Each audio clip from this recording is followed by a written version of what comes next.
Okay, good day, students. Today we're looking at chapter 7 of Slavin, the effective lesson. And in this lesson, we hope to cover 5 critical areas. And those areas are, what is direct instruction, as you can see on the screen? How is a direct instruction lesson taught? Then we will look at research that has been done on direct instruction and how that research has informed the teaching. We also want to look at how do students learn and transfer concepts from one area of study to another, and how we can use discussions in instruction. So let's go. So what is direct instruction? We would consider direct instruction when it's a very teacher-centered approach, when the teacher takes center stage and the teacher basically guides and directs the students throughout the lesson. He or she transmits information directly to the students, and the classes are structured in such a way that there are clearly defined objectives and they move through from one topic to the next, explaining each topic, each concept, the concepts that make up each topic in a very systematic way. Direct instruction is also best used when you have a well-defined body of information or skills that you want the students to master, and you go from step to step. And as you can see from the pics here, you can either be using the whole class approach where you have the face-to-face, or you have the online instruction. You can use direct instruction in either mode. How do we actually teach a lesson in direct instruction? What we do is the lesson must be organized in such a way that you have here what we call a set induction, where you would arouse student interest with something that is very important, or something that is exciting, or something that would spark their curiosity about the lesson. For example, so you might show a picture of a whale, you might show a picture of a dolphin, you might show a picture of a shark, and you ask the student, what do you think is the difference between these 3 animals that live in the sea? Are they all the same basically? No, they're not the same. They have different diets and different things like that. But what do you think is the critical difference? And there you might be intending to teach a lesson between predators and scavengers, between mammals and fish, etc., because there are some critical differences there. So once you spark the students' interest with those questions, then you can move on to presenting new information. 3, you must allow students time to practice or to try to implement the new knowledge that they would have gained. And for that, you may use some sort of assessment. And we haven't done assessment yet, but you might do a formal type of assessment. And formative assessment would be the formative type of assessment would be the assessment that they do in their seat work, where you can give immediate feedback and immediate correction. All right, so basically there are 4 more or less logical sequences that we follow when we teach a lesson through direct instruction. 1, we arouse the student interest. 2, we present the new information. 3, you allow student time to practice or to use their new knowledge or skills. And 4, you give some form of assessment. Of course, ultimately, you would do the summative assessment as a means of testing. This orderly progression, as it states here, for direct instruction can be used at any level for any subject area, and it allows for different components and different subjects and for different grade levels. Okay, so the first step in presenting a lesson, generally speaking, is to state the learning objectives. What do we want to learn today? As I started in the beginning, if I go back, we started with the questions that we look at today. What is direct instruction? How is it taught during a lesson?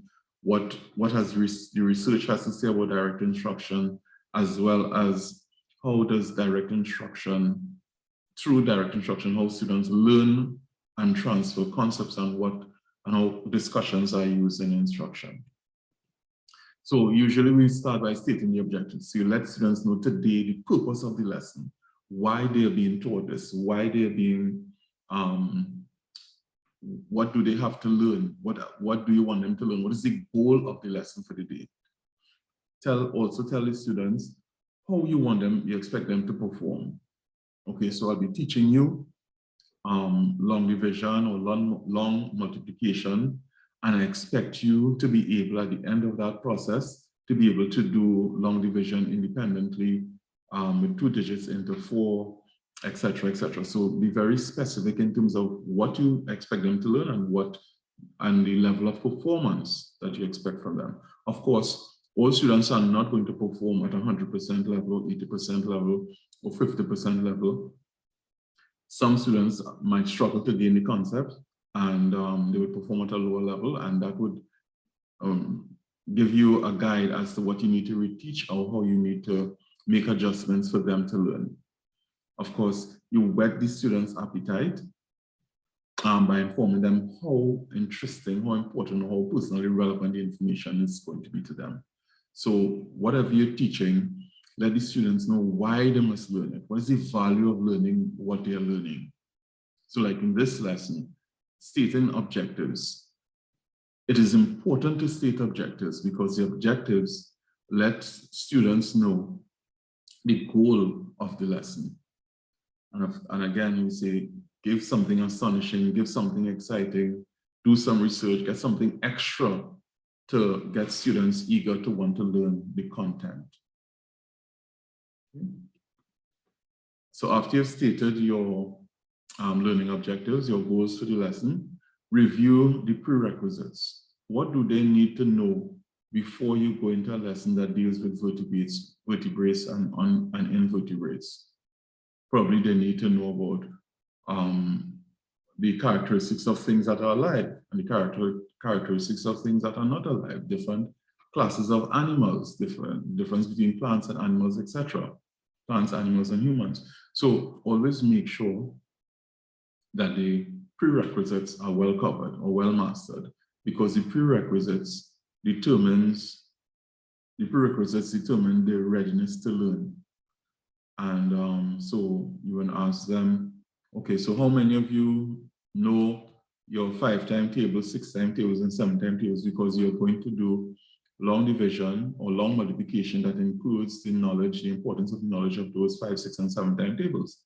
And if they lack that knowledge, then you probably need to go over those particular skills that the students lack so that they can have a good understanding of it before progressing forward.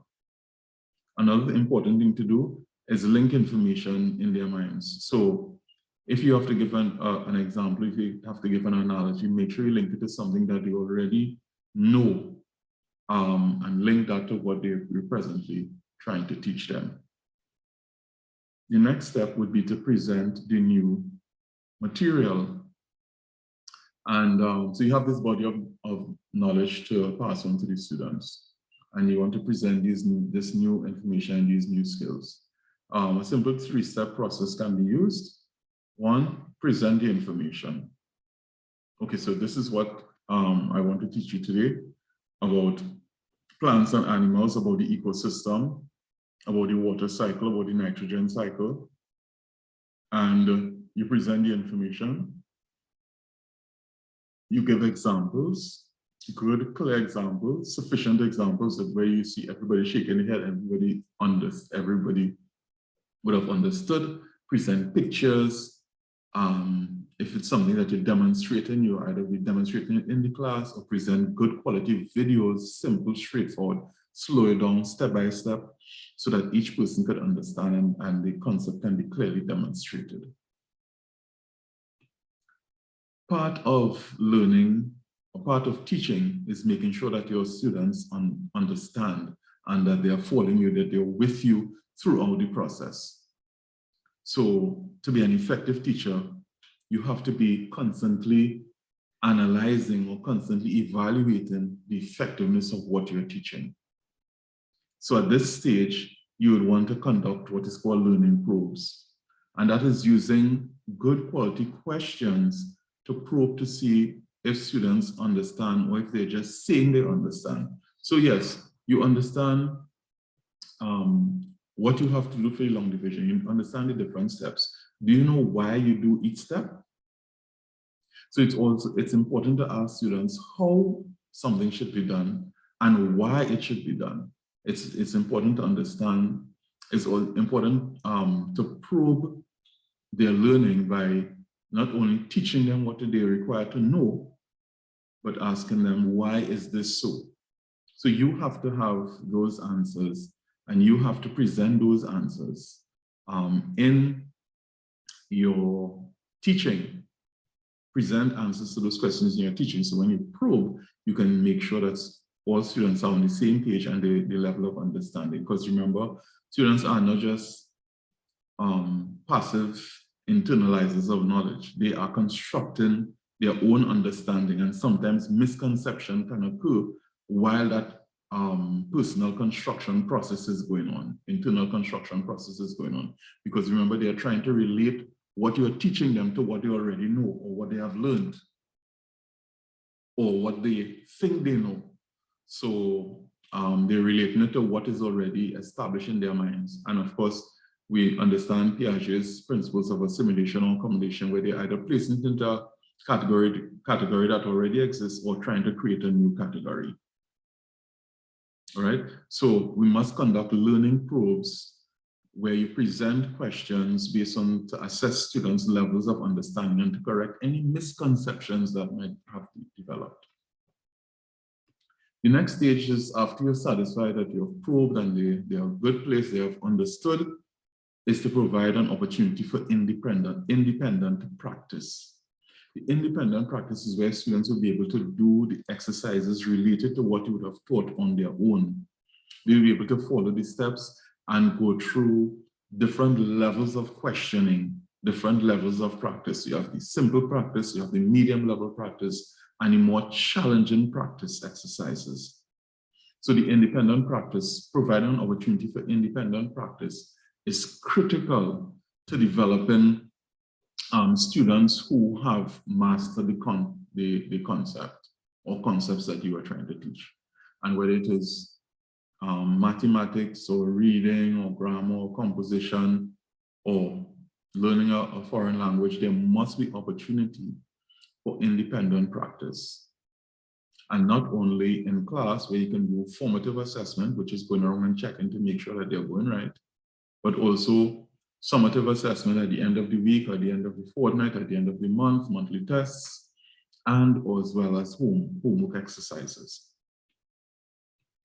And this assessment of performance will give you an opportunity to provide feedback.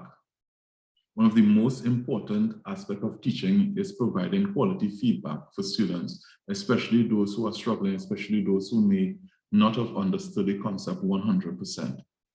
When you provide that qualitative feedback, they would know how they can how to correct themselves, or where they can go to for proper correction or proper understanding.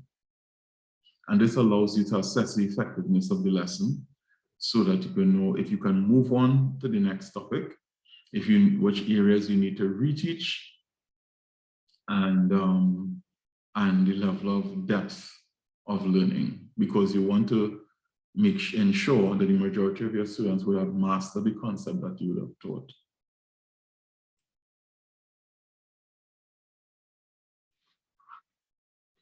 Okay, so you must provide opportunities for distributed practice and review. Remember, it's not just one-time practice information you have to provide. You must provide distributed practice. Just as distributed study provides better retainance, distributed practice provides better skill development. So the more opportunities you provide for practice and reviewing of the material would be the better students are able to handle different kinds of situations or circumstances, and better they'll be able to apply what they learn in different situations or circumstances. So you should also have good quality practice exercises available so you can test their levels. You give the simple, you give the medium, you give the high level, and then you give a mix when there's time for proper assessment. Okay, so what does the research say about direct instruction methods? Well, most of the research is derived from what is called process product studies, where observation takes place, and the record is that the majority of students consistently achieve at a high level from teachers who use the direct instruction approach. Because in direct instructions, you're communicating concepts exactly as they are, and you get opportunities to help students to correct their learning and to clarify misconceptions, to go deeper, to go wider, to go broader, and to help them to build their knowledge base, their declarative knowledge base, and enhance their crystallized intelligence. And from that, you can help them to develop critical thinking skills and fluid intelligence skills as well. Okay.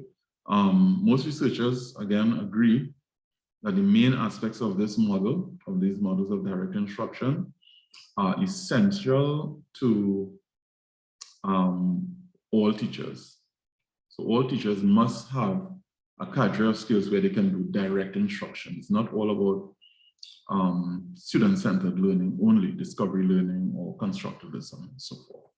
You must be able as a teacher to utilize direct instruction.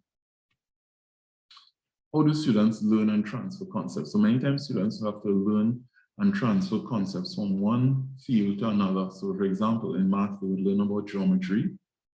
They would learn addition, multiplication, subtraction, division, and that can be transferred to chemistry, that can be transferred to biology, that can be transferred to physics, that can be transferred to almost all the technical vocational areas, and also the fundamentals that they would learn in reading and writing. They would transfer to all the different subject areas when they require to read and understand texts and to answer questions appropriately or to express themselves deeply in a particular given area.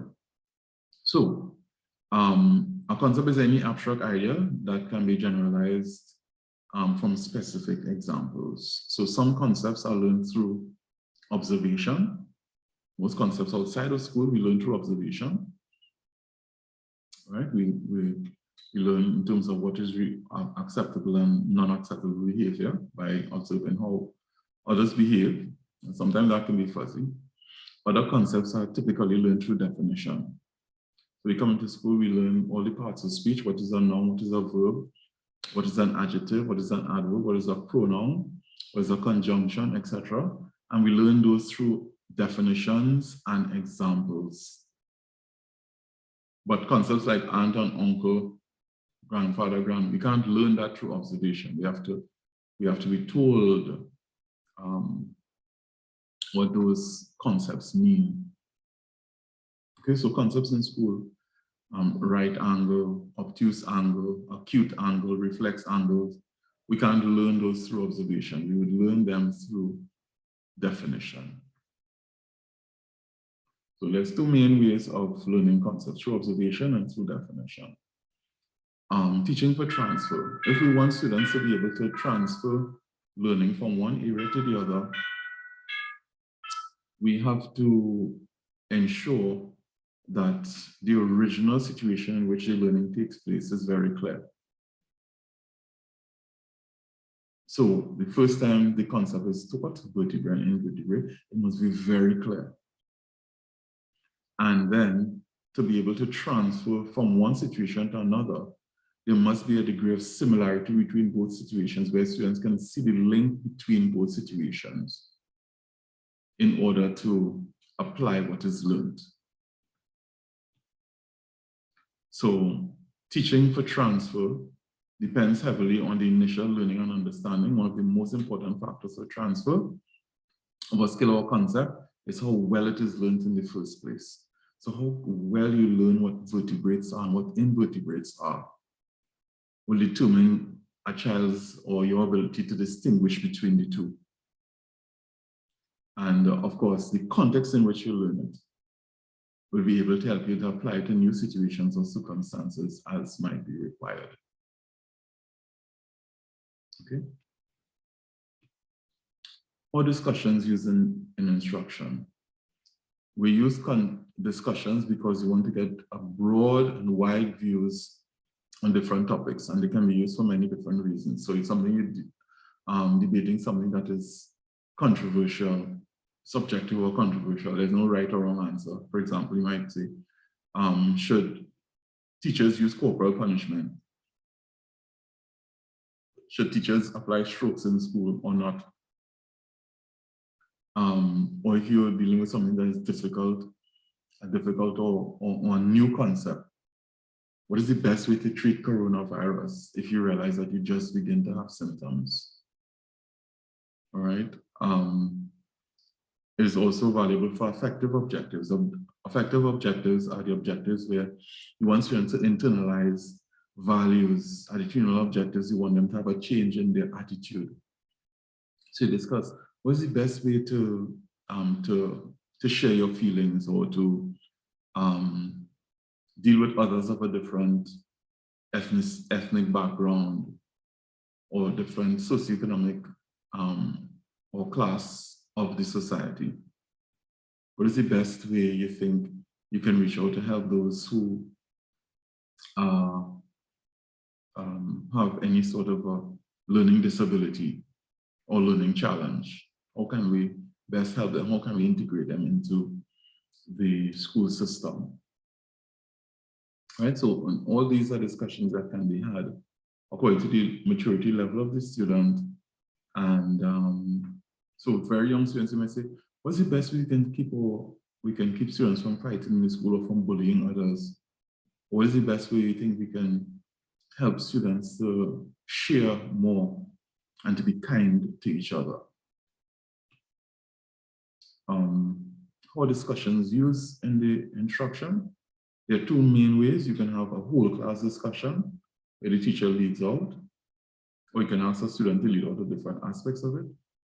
Or you can also have a small group discussion where the class is broken up into groups of 4 to 6 members, and each group can be given a different topic, or it can get the same topic, and the teacher, of course, will move from group to group to help in the discussion to make sure that they're on track and they stay focused.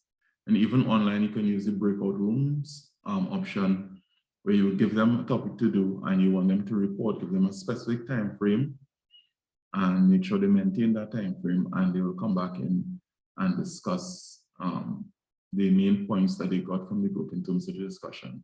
And that sort of a peer interaction assists with learning. It helps them also in terms of building their understanding as they learn from each other as well. Okay. So those were the main things that we wanted to cover in terms of the effective lesson. And so by review, we spoke about what direct instruction is and how important it is, and the value of research, how important it is as a tool for every teacher to have. And we also dealt with how direct instruction is done, the steps in doing direct instruction. Also, we spoke about the research, what research has found about direct instruction and how it benefits a lot of students. The majority of students benefit from direct instruction. Also related to that, we spoke about how students learn and transfer concepts, or they learn and transfer concepts, and the importance of observation, the importance of definition of concepts, the importance of the first time they're learning concepts, and the importance of the context in which concepts are learned, and how the similarity between what they're learning and how it can be transferred to another situation. And then we spoke about the value of discussions in terms of teaching an effective lesson.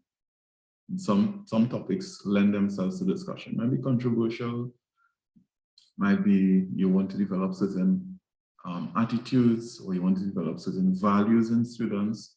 So you have a discussion, but of course you must have proper research information. You must be able to give them the required guidance, and you must be able to help them to enhance their understanding by interacting with each other in that group setting.